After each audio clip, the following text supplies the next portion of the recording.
is 7 News. Tonight, a fatal boating accident on the Swan River. Health fears after fire breaks out in a Perth scrapyard. A baby held at knife point in a suburban siege. The special police squad that saved the day. And racket rage hits the Australian Open. He smashed not one, not two, not three, but 4 rackets. From the studios of 7 Perth, Ardon and Susannah Carr. Good evening. One man is dead, another badly injured in a boating accident on the Swan River at Burswood. Grant Taylor is at the scene. And Grant, the 2 men were being towed on a ski tube. Yes, so the 2 men were actually being towed behind a speedboat on what's called a biscuit. It's an inflatable raft, essentially, with handles. Now, they were performing, I'm told, a sharp turn at speed, but the boat driver appears to have misjudged the manoeuvre, and the biscuit has slammed into a navigation marker. Now, they hit it so hard that they actually bent the metal pole. I'm told there were desperate attempts at CPR performed down here on the riverbank, but the 24-year-old was pronounced dead on arrival at hospital. I'm told the other man is critical in Royal Perth. Water police and maritime safety officers are now down here investigating. Rick. Thanks, Grant. There's a health alert tonight after toxic smoke billowed over homes in Perth's north. Roads have been closed tonight, and there have been warnings to people Largo and surrounding suburbs. Alexis, Donkin reports. A man has been bitten by a 2-metre tiger shark at Coral Bay. The 26-year-old snorkeler is being flown to Perth for surgery on his injured hand.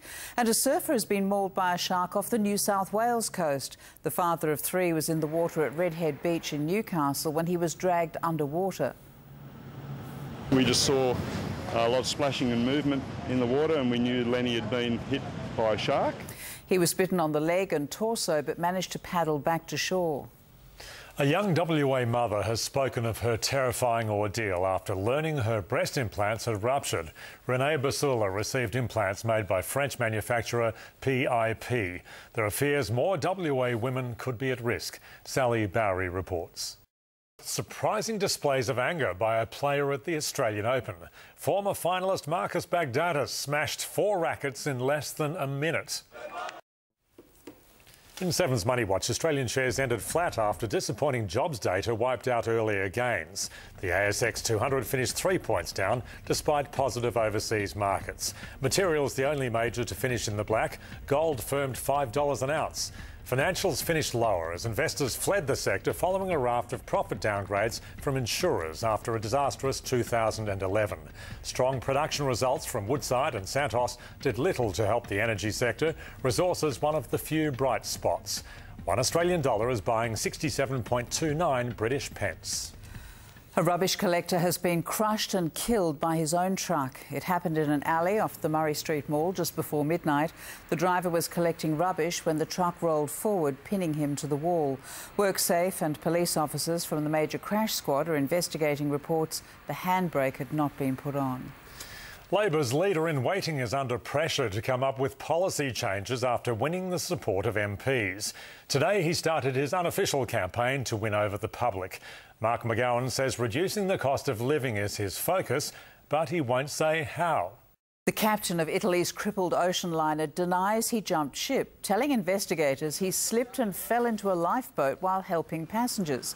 The liner sank further overnight, putting a stop to the search operation. But the mother of a missing 5-year-old girl is pleading with divers to keep going. My little girl, they need to bring her back home as soon as possible.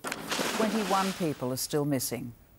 Perth Zoo has welcomed its latest arrival, a female baby giraffe. Zookeepers say the calf is strong and healthy and was on her feet 40 minutes after birth. She was born just 3 days ago. Already, she's 180 centimetres tall. That's 6 foot and 72 kilos. The energetic calf was on her feet within 40 minutes. Baby number 7 for mum Misha, who was seen around the world after this amazing photo, kissing baby number 1 in 1995. No name yet for Misha's new arrival. There'll be a competition announced soon to get the best name from the people of WA. She's very inquisitive, she's very friendly, she's quite affectionate, and we've already seen a really good bond with her mum. Perth Zoo's giraffe breeding program is helping to save a species. It's estimated there are only a few hundred Rothschild giraffes left in the wild in Kenya and Uganda. Alexis, Donkin, 7 News. Time for sport now with Barra and a West Aussie surprise at the Australian Open. Barra? Yes, Sue, keep an eye on Perth's Matthew Ebden as Bernard Tomic powers on. The Aussie teenager who's the talk of Melbourne Park. And the Scorchers lose a thriller but still finish top. Scorchers have been beaten by the Sixers by